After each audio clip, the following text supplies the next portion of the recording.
Okay, let's begin. So in terms of policy, not record, what's the biggest difference between you and Bill Cole? Well, the biggest difference is really simply one thing. I truly believe, and many others believe, that Bill Cole wants to be governor for Bill Cole. Jim Justice wants to be governor for the state of West Virginia and the people. I don't want a thing. I've never wanted one thing. All I want is goodness for our people. You know, this business of us being 50th and everything coming or going, we've been that for who knows how long. We don't have someone that has the imagination, the creativity, knows the contacts, can market our state, do all those kind of things. My opponent isn't going to be able to do that no matter what he does, no matter how hard he tries. He's not going to be able to do that. It's what I've done all my life. I've got a lot of experience and a lot of stuff, and that's the difference. Okay, so why are you running as a Democrat? Why didn't you stay Republican? Well, a lot of people don't know this, but I've been a Republican first in my life for about 10 years. Then I was a Democrat for 18 or 20 years, and then I turned back to a Republican and everything. I don't really care if you're a Republican or a Democrat or an independent. I think today I'm more closely related to the Democratic Party from the standpoint of compassion. We've got a lot of people in this state that are really hurting, and the common everyday person that just wants to get his dinner bucket and go to work, or get her dinner bucket and go to work, you know, really and truly, those are the people that I identify with. You know, I think our Republicans within our state struggle. Look what we did in trying to pass a budget. I mean, we had control of the House, we had control of the Senate, we couldn't pass a budget, for crying out loud. What kind of leadership is that? So today I'm a Democrat. Okay, let's get to our next question then.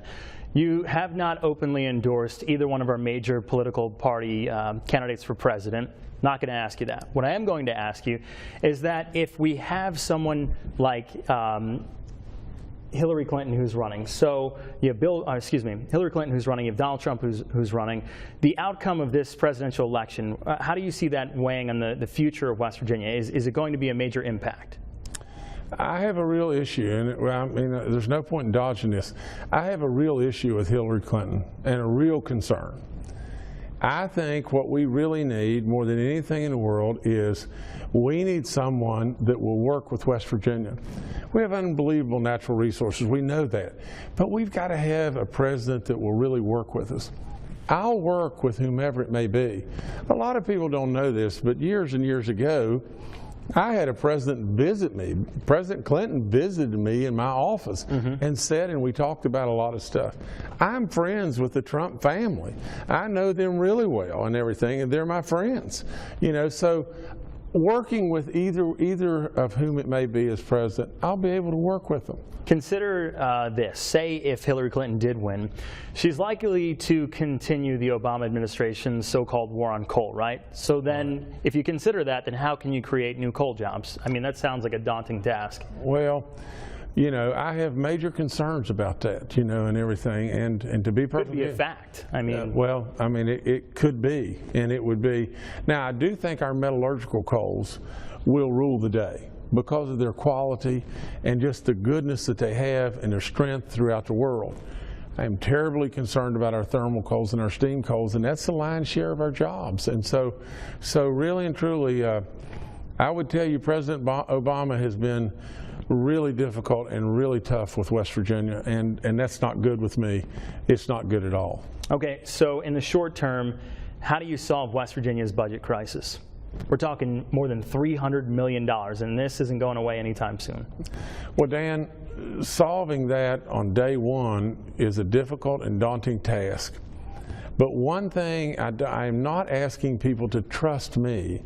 I'm asking people to quit trusting the other side. Quit trusting the results that we've had over and over and over.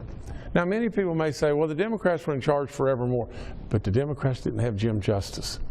You know, like I said, I am a creative, out-of-the-box thinking person. You know, I'm a person that has contacts. I'm a person that knows investors. You have to grow revenue. There's no chance on this planet that we can cut our way out of this mess.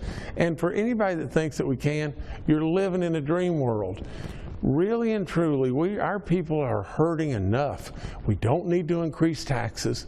We need ideas, and we need the ability to work with all the financial institutions. We need to work with all the investors to bring dollars into our state and give us some life.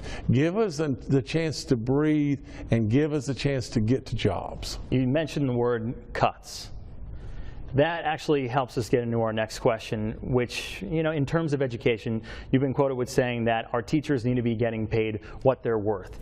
How do you expect to do that? Where does this money come from? If there's really no place else that you can cut, right? I mean, well, Dan, let me just tell you this, and a lot of people, are going to have to believe.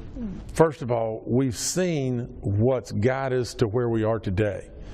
You've never seen me, and I will promise you, I will take you on a jobs rocket ride like you can't imagine. We're going to have the revenue. Just give me an opportunity and a chance. We'll grow the jobs. We'll fix the roads. We'll actually be able to reward our teachers and create education and let it be an economic driver for us. Give me the opportunity and sit back. Give me 10 months. I don't need 8 years. I need 10 months to jumpstart our economy and get us really going. We just might have to hold you to it if you're elected governor. Well, you can hold me to it.